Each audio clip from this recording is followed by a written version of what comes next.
هاي، ازيكم يا بنات؟ عاملين ايه؟ رجعت لكم تاني، والنهارده في الفيديو هكلمكم عن مشترياتي من الميك اب في شهر 6. سو دوت كوم كان عامل اوفرز حلوه جدا في شهر رمضان يعني وقبل العيد.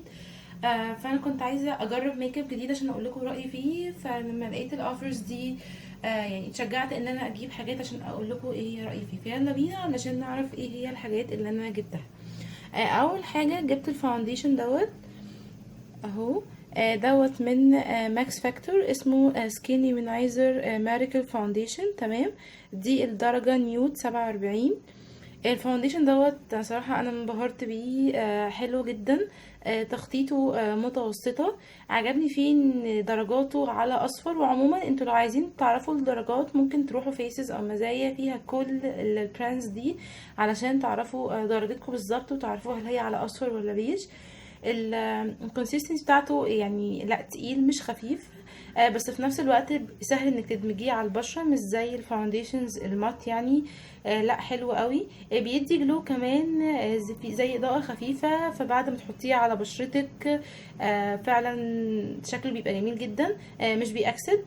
تخطيطه زي ما قلنا متوسطه، بيقعد معاكي لغايه 8 ساعات. بس انصحك، يعني احنا طبعا في الصيف لازم تستخدمي قبليه برايمر مناسب للبشرة الدهنية والبشرة العادية، يعني ما فيهوش مشكلة خالص يعني.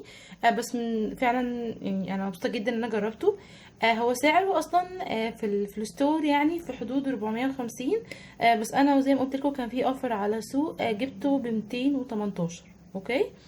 حلو جدا ومتقلقوش، هو براند الاصلي اهو شكله عامل كده. برضو هقرب لكم عشان تبقوا شايفينه. هقول لكم اسمه تاني، اسمه سكين ليمينايزر ميراكل فاونديشن. ده اول فاونديشن انا جبته. تمام، هعمل لكم بس سواتش عليه بسيط عشان تبقوا عارفين الدرجه على ايه. اهي ادي الدرجه، يا رب تكون باينه اهي. زي ما انتم شايفين ان الدرجه على اصفر اهو. اوكي، شايفين؟ حلوة جدا الدرجة للناس اللي بشرتهم خمرية. الدرجة دي هتبقى حلوة جدا عليهم، ودي كانت اول حاجة.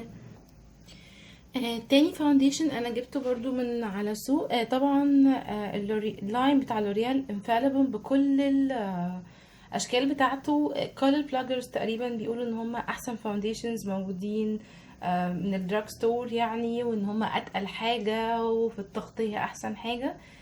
بس انا ما انبهرتش بيه زي ما كنت متخيله. تمام، انا جبت اللي هو اللاين اللي هو الغطاء لونه احمر. اسمه لوريال انفاليبل ستاي فريش فاونديشن فايتس ميك اب ميل داون 24 ساعه. تمام، هو كويس، هو حلو يعني، بس مش بالحلاوة اللي كل الناس تتكلم عنها يعني. عادي زيه زي مثلا مابيلين عادي يعني، ما حسيتش باندهاش، بالعكس يعني لوريال ترو ماتش عجبني اكتر منه. تمام. هو كتغطية صراحة تغطيته لا عالية، يعني من المتوسطة العالية. تمام، بس هو في مشكلة ان هو لو انتي بشرتك فيها اي قشور، بالذات احنا في الصيف بنتعرض للشمس، فحتى لو انتي بشرتك دهنية بيبقى في مناطق في بشرتك فيها زي قشور كده من الشمس. فدي بتبان قوي لما تحطي الفاونديشن لان هو تقيل مش خفيف. تمام. دمجه عايز برضو حد يكون بيعرف يحط فاونديشن كويس. تمام، يعني عايز سبونج لان هو فعلا تقيل. تخطيطه برضو من خفيفة المتوسطة، انا ما حسيتش ان هي التغطية الفظيعة، بس لما حطيت برايمر كانت تخطيطه احسن بالنسبة لي. فللناس اللي بشرتها دهنية، لو هتجيبي الفاونديشن لازم تستخدمي برايمر قبليه، لان زي ما قلت لكم ان هو بيأكسد شوية يعني مع الشمس وتقيل شوية. انا شايفة ان هو يعني غلط ان احنا نحط منه كل يوم لان هو تقيل، بيقفل المسام شوية. فانا صراحة مش بستخدمه استخدام يومي، عكس الماكس فاكتور الصراحة. لا يعني بالرغم ان هو مش خفيف قوي، بس انا عجبني الماكس فاكتور اكتر من اللوريان انفاليبل. وانا قلت الحمد لله ان جبته في اوفر يعني، لان كنت هتضايق جدا لان هو برضو سعره في الستور في حدود 350 برضو. جبته برضو في الاوفر اللي على سوق كان ب 210. تمام. درجته دي كام؟ اجيب لكم درجته 200. اوكي، دي جولدن ساند. عموما انتوا هتستغربوا ان انا بجيب درجات غامقه شويه، بس انا زي ما انتوا عارفين ان في الصيف احنا كلنا درجاتنا بتغمق درجه ودرجتين، فاعملوا حسابكم في الموضوع ده. فعشان كده انا بجيب اغمق من يعني بشرتي درجه او اتنين، لان انا عارفه ان انا هسمر في الصيف، علشان ما يبقاش الفاونديشن يدي شكل مش حلو على وشي. تمام. ده تاني فاونديشن انا جبته. ده بالنسبه للفاونديشن. نيجي بقى بالنسبه للكونسيلر. كان بقالي برضو فتره طويله جدا نفسي اجرب الكونسيلر دوت من فات مي. اوكي. اللاين ده عموما برضو كولر بلاجرز مش يعني بيتكلم عنه، بيتكلم ان هو فظيع. معرفش هل المشكله ان احنا عندنا المنتجات اللي في مصر غير المنتجات اللي بره، ولا ايه بالظبط؟ لان برضو انا ما انبهرتش الانبهار اللي الناس كلها بتتكلم عنه. كان بقالي فتره برضو كنت عايزه اجربه. فقلت بالمره بدل هجرب حاجات جديده اجرب ده عشان اقول لكم رايي فيه. ده اهو شكله عامل كده، هتلاقوه في كل البارتيشنز بتاعت ميبلين، درجته 15. هقول اللي عجبني الاول فيه واللي ما عجبنيش فيه. اللي عجبني فيه طبعا فرشته سهله جدا ان انت تحطي بيها الفاونديشن. تمام. يعني السماكه بتاعته تقيل شويه، فمجرد ان انت بس مره واحده هتحطي كل الكميه اللي انت عايزاها، مش محتاجه انك تحطي كميه كبيره. الدمج بتاعه سهل جدا، ما فيهوش اي مشكله سواء بسبونج او حتى بايدك يعني. درجاته برضو متوفره، في درجات على اصفر وفي درجات على بينك وفي درجات على البيج، يعني معظم البشرات هتلاقي الدرجه بتاعتها. بالنسبه للتغطيه، هو ككونسيلر صراحة انا مش شايفة ان هو بيعمل اي كوركشن يعني. يعني لو واحدة عندها هالات جامدة، مش هينفع تحط الفاونديشن دوت لوحده، لازم تحطي قبليه برايمر او تحطي كوركتور قبليه. انا جربته بكوركتور وجربته من غير كوركتور. لو ما جربت كوركتور، اي كوركتور عندك يعني الاورنج هكلمكم عنده كمان شويه، وحطيته فوقيه كان كويس الى حد ما. ثبت معايا، لا صراحه يعني ثبت اوكي. لكن لو انت حطيتيه لوحده وانت عندك هالات من غير كوركتور، ممكن يقلب معاكي على جراي شويه، فما انصحكيش بيه. فهو مناسب للناس اللي هالات عندها بسيطه شويه، او الناس اللي ما عندهاش هالات، مجرد ان هي عايزه تعمل بس زي اضاءه تحت العين، او ان هي بس ايه تحت العين ما تحطيش فاونديشن كتير. فده هيبقى لطيف قوي بالنسبه لك. تمام. لكن الناس اللي عندها هالات سودا جامده، ما انصحكيش بيه لان هو مش هيبقى ليه تغطيه. العيب اللي فيه بقى التاني ان هو في الصيف بالذات بيخطط شويه. فلو انت استخدمتيه لازم اول ما تحطيه يعني وتدمجيه بلوز باودر بقى، سواء اي باودر عندك يعني تكون لوز، علشان تمنع الخطوط دي، علشان ما يعملش شكل مش حلو تحت العين. لكن غير هو تقييمي ليه اديله يعني مثلا 7/10. بس صراحة يعني بالنسبة للريفيوهات اللي انا قريتها عنه يعني كنت متوقعة ان هو يكون احسن من كده بكتير. بالنسبة لسعره، هو سعره 130. تمام. ممكن تلاقوه بقى بأسعار مختلفة لغاية 150 يعني. تمام. بس انا صراحة يعني لو انتوا عايزين بديل ارخص منه واحسن منه بكتير، انصحكم ان انتوا ده طبعا اتكلمت عنه كتير قبل كده، تجيبوا الكاموفلاج اللي هو من كاترس. تمام. برضو ده متواجد اونلاين وهتلاقوه في الستورز. برضو كاترس دلوقتي متواجدة يعني كتير قوي. بيقعد كتير جدا. وسعره كاترس 90 جنيه دلوقتي بعد ما غلي يعني. بس فعلا كونسيلر فعلا يعني تحطيه تحت عينك من غير اي كوركتور، من غير اي حاجه، بيغطي كل الهالات ولو اي جهاد موجود، ومش بيخطط، وحلو جدا. فصراحه يعني دوت يعني منصحش بيه قوي، الا زي ما قلت لكم الناس اللي عندها هالات بسيطه. الكاترس احسن منه بكتير يعني. تمام. نيجي للحاجه اللي بعد كده اللي انا جربتها برضو في الاوفرز بتاعت سو. هو اللي هو البلاشر دوت من بورجوا. كان بقالي فتره كبيره جدا نفسي اجربه لان انا كنت شفت السواتش بتاعه وانا في الستور. بس كان سعره غالي، كان مثلا ب 240 او 250. بصراحه استغليته يعني. تمام. فبرضه فضلت مركزه قوي ان انا برضه اجيبه في اوفر عشان اجربه، عشان استفيد يعني، لان انا فعلا كان نفسي فيه من زمان. جبت الدرجه دي، درجه 42، اسمها فراشر دي روز. تمام. هو علبه صغنطوطه كده زي ما انتم شايفين، فعجبني قوي الباكج ان هو يعني سهل انك تاخديه معاكي في اي حته. اوكي.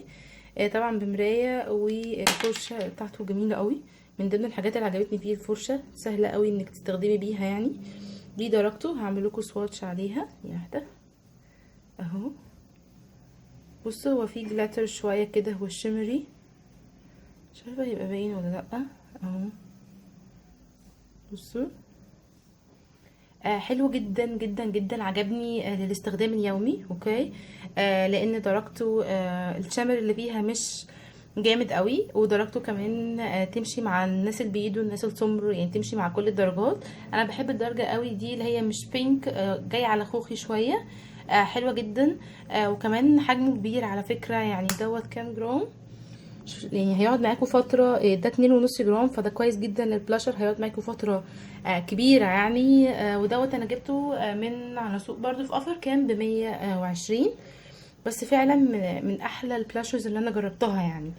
حلو جدا. ولو انتوا عايزين بديل يديكوا نفس الايفكت دوت عشان ما يبقاش غالي، كاترس اللي انا كنت كلمتكم عنه، اللي هو برضو اللي فيه جلاتر شوية، برضو يعتبر لطيف. بس فعلا يعني انا اديله 10/10.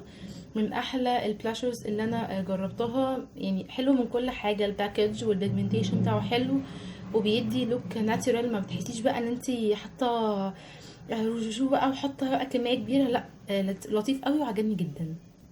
نيجي للحاجه اللي بعد كده، اللي برضو كان نفسي اجربها من زمان. كل الناس كانت بتتكلم على منتجات جولدن روز، تمام، ان هي حلوه جدا وسعرها مناسب. هو ده براند تركي في تركيا. البراند دوت اكتر من رائع يعني، بالنسبه للفاونديشن والباودرز والليبستكس، تمام. فده لاين كان نازل جديد، المفروض ان هو يعني لاب جلوس، تمام، بس سيمي مات، مش جلاسي قوي يعني. بينشف، والمفروض ان هو بيدي تغطية متوسطة. دي الدرجة بتاعته اللي هي دي، تمام.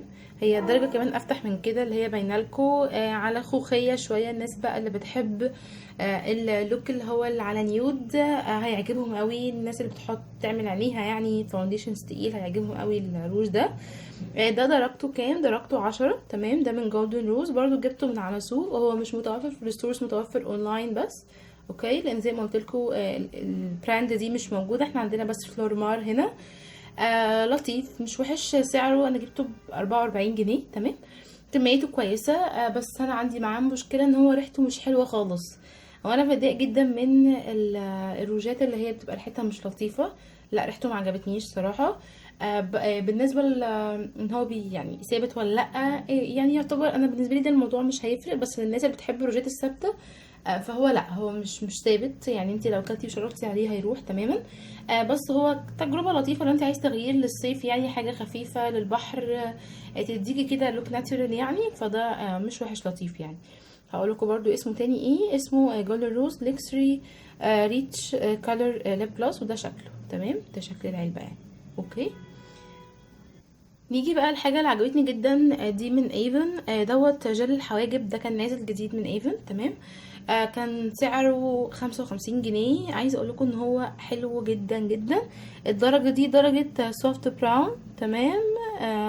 حلو قوي قوي، ثابت جدا، واتر بروف لو جه على ميه. لا، حلو قوي وسهل كمان في الرسم. في بس مشكلة واحدة، ان هو بينشف شوية بسرعة، فبيبقى محتاج دايما ان انت تحطي نقطة زيت يعني، او نقطة اي سيرم عليه كل فترة، بحيث ان هو ما ينشفش. بس تجربتي معاه لطيفة جدا، وانا بستخدمه مع فرشة سيليكون تكون مايلة كده. هتلاقوها في كل المحلات بتاعة الميك اب يعني. مش هتعدي 20 جنيه. شكلها عامل كده، يا رب تكون باينة. هي اللي تبقى مشطوفة. حلوة جدا وانصح بيها يعني. وفعلا الجل اللي هو جل الحواجب دوت من احلى الجلز اللي انا جربتها، وانصحكم بيه، واديله 10/10. حلوة جدا من مارك، من ايفن يعني. اوكي، نيجي لاخر بقى حاجتين انا متضايقه جدا ان انا صراحه جبتهم، ومكنتش متوقعه ان هما يطلعوا كده. كنت متوقعه ان هما يطلعوا حلوين قوي. دول الليب لاينر اللي من كاترس، تمام. المفروض ان هو مكتوب عليهم لونج لاستنج لاب بنسل. اوكي، انا قبل كده كنت جبت دوت من اسنس. اوكي، اللي هو برضو مكتوب عليه لونج لاستنج ليب لاينر، بس ده من اسنس. ده كان وهمي، كان كريمي وتقيل، وكنت بحطه اصلا مش بحتاج ان انا احط اي روج عليه. فانا قلت اجرب دول درجاتهم. اوكي، دوت على بني ودوت على روز شويه. هقول لكم بالظبط الدرجه دي كام. الدرجة اللي فوق اللي هي على نيود 150 فينتج روز، والدرجة اللي تحت على بينك او على كشمير درجة 70 جيت يو بابل، تمام. بالنسبة كليب لاينر هو مش وحش يعني، هو خفيف مش تقيل. بينشف شوية على الشفايف، فدي حاجة ما عجبتنيش فيه خالص. بتحتاجي ان انت تحطي قبليه ليب بالم، وهتحتاجي لازم تحطي فيه روج، لكن ما ينفعش تحطيه لوحده. فانا صراحه اتضايقت جدا ان هو طلع كده. كنت متوقعه ان هو هيطلع زي اسنس، ان انا ممكن احطه كروج يعني، مش هضطر ان انا احط عليه اي حاجه. بس للاسف ما طلعش كده، فما انصحكوش بيه خالص. ولو عايزين ليب لاينر يكون سعره كويس وحلو، طبعا انصحكم باسنس، ما تجيبوش كاتلس، لان هو فعلا ما عجبنيش خالص. تمام. كده بقى خلصت الفيديو. يا رب يكون الفيديو عجبكم. لو الفيديو عجبكم اعملوا لي لايك وسبسكرايب، واستنوني في الفيديو اللي جاي، هقول لكم معلومات حلوه كتير. باي باي. واعملوا لي فولو على الانستجرام والفيسبوك. باي باي.